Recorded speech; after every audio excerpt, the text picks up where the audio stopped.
Greetings, and it's time for a little Brexit update of how Brexit's being reported in the right-wing media at the moment. After last week, I reported on that nice little segment on GB News, which I thought was really positive, but unfortunately this week hasn't really been that great. They've mainly been talking about the 5th year anniversary of the great Brexit referendum. A couple of bits to report on. First, I got a little segment from Douglas Carswell, ex-Tory UKIP MP. This was him on GB News. Joining me now live from the United States, I'm delighted to welcome Douglas Carswell. Hi, Douglas. Hi, it's wonderful to be on your show, and thank you for inviting me. Great to have you on the programme. When did you first dream that Britain could leave the European Union? I was in my early 20s, and most 20-year-olds in the 80s were dreaming about Jennifer Bill's nipples in Flashdance, but not old kid Douglas Carswell. He was dreaming about how to destroy this country. Maybe if someone had sat him down with Flashdance during the 80s, maybe we could have saved this Brexit catastrophe.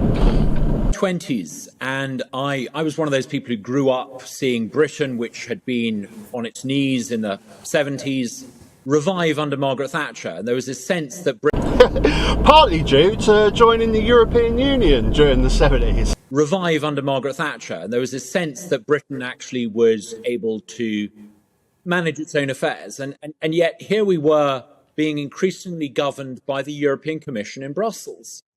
Oh my God, I'm so fed up of hearing this bloody argument on trade, governed by Brussels on trade, you know, stuff like agriculture, fishing, things like that, which we had a massive say in, and we had a veto on anything that we didn't like.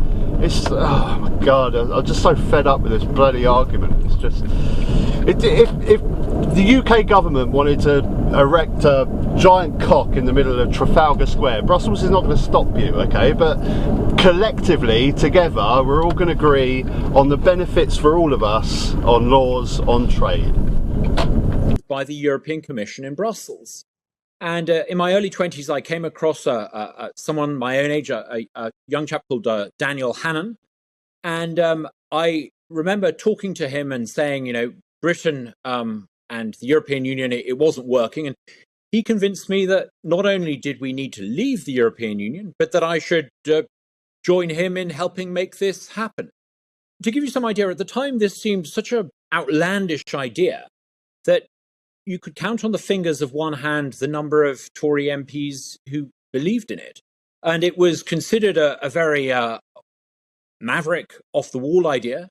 But we made the case, we argued for it, we came to realize that the way to achieve it was to have a referendum. So basically what he's saying is him and one other crazy guy had this very unpopular idea to leave the EU.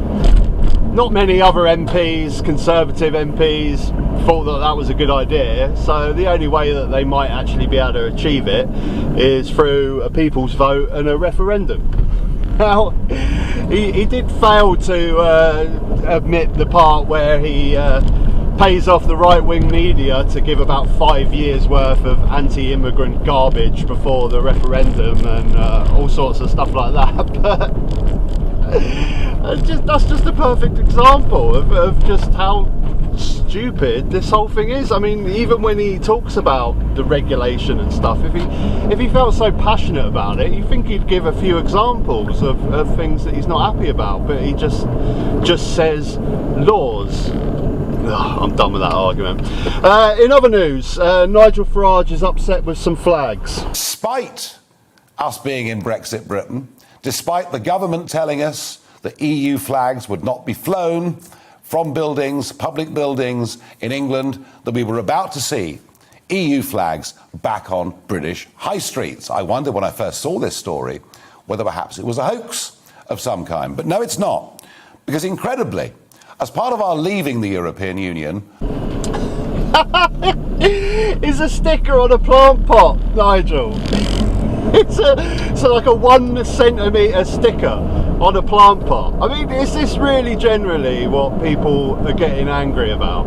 you know, we've got homelessness in this country, the climate catastrophe, poverty. I mean, take your pick.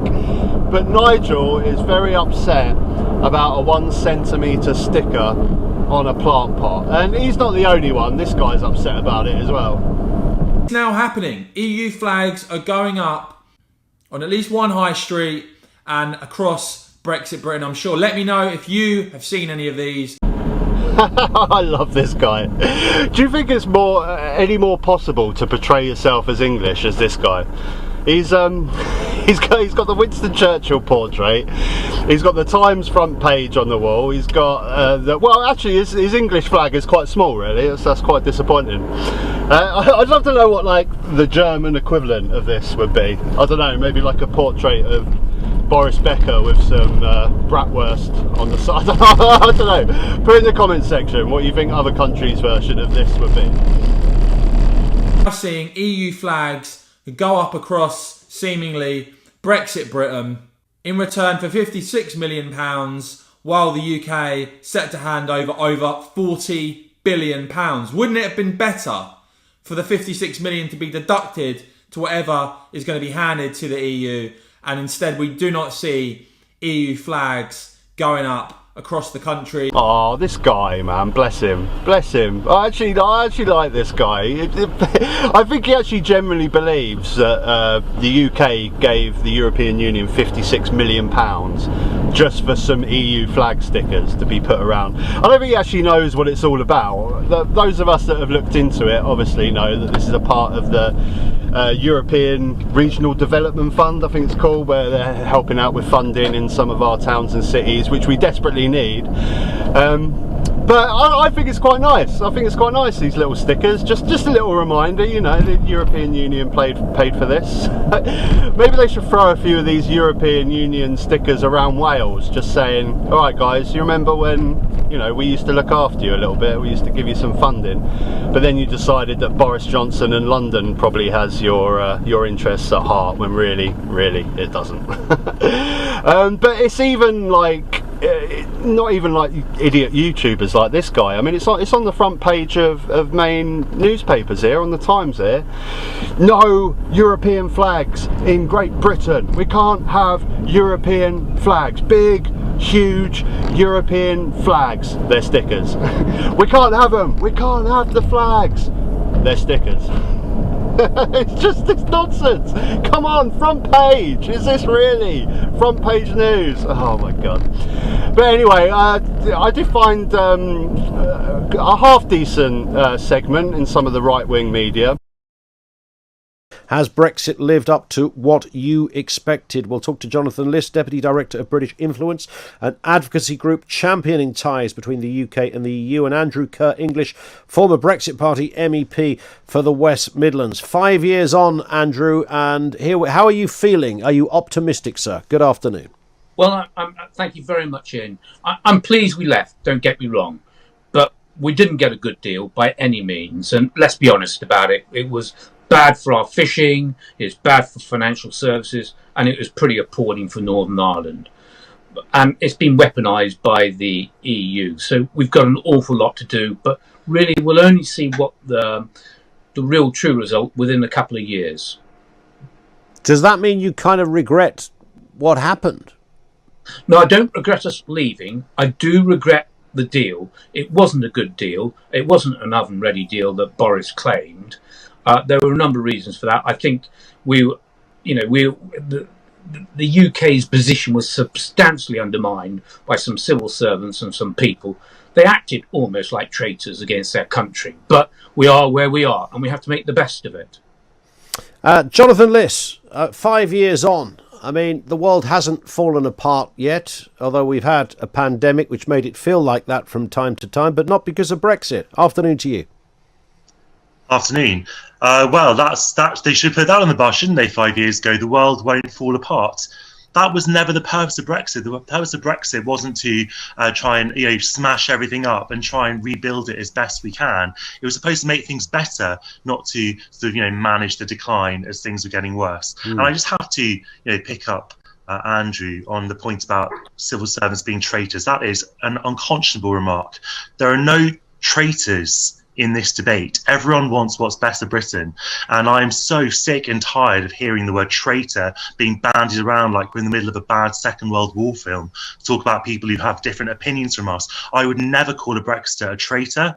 And I expect the same courtesy to Remainers as well. And I also think it's very important, if we're going to blame people for Brexit, maybe it's rather than just casting the blame on civil servants, why don't you actually look inwards for once and say that these problems were both foreseeable and foreseen? And we know that because people like me were writing about them week in, week out for years, to which people like you were saying that we were lying, or that we were traitors again, or that we were simply wrong. We were not wrong, we were right. The problems of Northern Ireland were predicted over and over again, and we were simply dismissed. It's about time there was some humility and the people were taking some responsibility for those failures rather than just passing the buck. Andrew. So Jonathan makes some good points in this clip here. Obviously he's saying, we've been foreseeing this stuff for years, problems in Northern Ireland, problems with food shortages, but people like this Andrew Keir wants to blame civil servants or not putting a good enough deal together. This seems to be the common theme with most Brexit supporters now. They're happy to admit now that Brexit is rubbish, but they'll just blame something else rather than the massive elephant in the room that keeps slapping Andrew round the face, going, "No, Andrew, it's not the civil servants, it's the whole bloody thing. The whole thing is stupid. Why? Why did you do it? Oh, I know I'm wrong, but I can't admit it. Just admit it, Andrew. It's all wrong." Now, the problem with this video, and it's great to see this on Talk Radio, like I always say, any conversation about Brexit, if you've got a Brexit supporter there, is going to be good. It might change some people's opinion.